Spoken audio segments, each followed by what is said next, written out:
السلام علیکم ورحمۃ اللہ وبرکاتہ۔ امید ہے ناظرین کرام آپ بخیر و عافیت ہوں گے۔ کیا حکومت وقف املاک پر قبضہ کرنے جا رہی ہے؟ کیا مسلمانوں کے مذہبی حقوق پر حملہ ہو رہا ہے؟ مسلمانوں، یہ صرف ایک بل نہیں ہے بلکہ مسلمانوں کے خلاف یہ ایک بہت بڑی سازش ہو سکتی ہے۔ مفتی فاروق حسین مصباحی صاحب نے بڑی وضاحت کے ساتھ اس بل کے خلاف آواز اٹھائی ہے۔ مکمل معلومات حاصل کرنے کے لیے اس ویڈیو کو آخر تک دیکھنا نہ بھولیں۔ وقف کیا ہے؟ وقف یہ عربی زبان کا لفظ ہے اور وقف کا مطلب ہے ٹھہرنا۔ اس کا مطلب کیا ہوا؟ ایک ہوتا ہے واقف اور ایک کہتا ہے موقوف اور ایک ہے وقف۔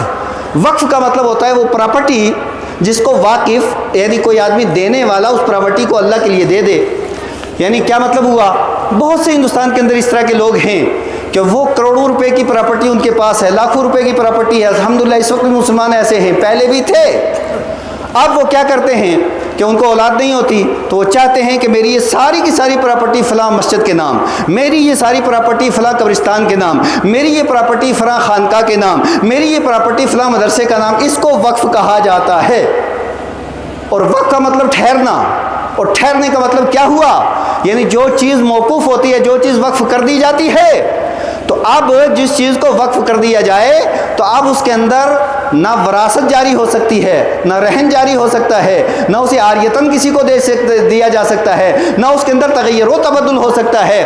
جیسے مسجد کے لیے ایک جگہ اگر وقف کر دی، وہاں اگر کوئی چاہے قبرستان بنا لے، نہیں بنایا جا سکتا۔ قبرستان کے لیے ایک جگہ وقف ہو گئی، وہاں کوئی چاہے میں مدرسہ بنا لوں، نہیں بنا سکتے۔ اور مدرسے کی جگہ اگر کوئی قبرستان بنانا چاہے، نہیں بنا سکتا۔ کیوں؟ کہ واقف نے جس چیز کے لیے اسے وقف کیا ہے وہ اسی کے ساتھ رہے گی۔ تو میں پوچھنا چاہتا ہوں، ہمارے آبا و اجداد نے اتنی پراپرٹی وقف کی ہے، اب اس کے بعد جناب والا یہ سارے ایک بل لے آئے کہ اب اس وقف کو جو ہے اس کے اندر تغیر و تبدل ہوگا، یہ ہوگا، وہ ہوگا۔ جب یہ پراپرٹی ہماری ہے، ہمارے آبا و اجداد نے وقف کی ہے، مسجدیں ہماری ہیں، مدرسے ہمارے ہیں، قبرستان ہمارے ہیں، عیدگاہیں ہماری ہیں، تو بتاؤ پھر اس کے اوپر قانون بھی ہمارا ہونا چاہیے یا کسی اور کا ہونا چاہیے؟ اور پھر یہ وقف آئین ہند کے اندر ہے کہ 4 چیزوں کے اندر آئین ہند، آپ آرٹیکل 25، 26، 27 اٹھا کر کے دیکھیں کہ ان کے اندر بالکل ہمیں آزادی دی ہے۔ اب کن 4 چیزوں میں؟ نکاح کے مسئلے میں، طلاق کے مسئلے میں، میراث کے مسئلے میں، وقف کے مسئلے میں۔